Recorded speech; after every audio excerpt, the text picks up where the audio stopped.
Growing up in Denver, Colorado, when my family, we were watching Family Matters, here's what would happen when the doorbell would ring in our house. Here's what would happen. Maybe you can relate. I would rush to the door. It didn't matter if it was the middle of the program. I would rush to the door. We would have tile in front of our front door. So I was always in socks. I would jump up on that tile, and I would slide up to the front door.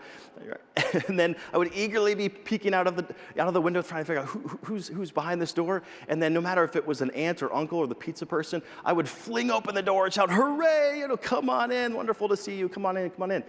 That's what it was like in the 90s when we were watching Family Matters. So I want you to contrast that with what happens now in the Jenkins household when the doorbell rings.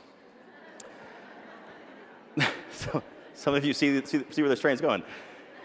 So one of our favorite shows nowadays is Ted Lasso. Haven't seen the last season, no spoilers. I know, right, Heather? How could I know. There's a lot of content out there to get through. All right, so if the doorbell rings, I now live in Atlanta, Georgia. If we're all there watching Ted Lasso, here's what happens in our house.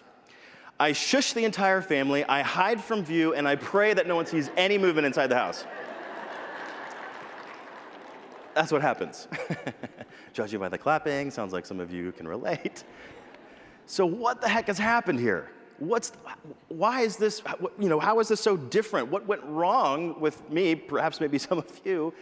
But this is just one example of how you and I are slowly disconnecting. And what's even more perplexing for me is like back then, we didn't even have the option of pausing the program. Now we have that option, and I can even take it on the go to me while I'm going up to the front door, and I'm still like frustrated, like, who's this? Oh, this is so inconvenient.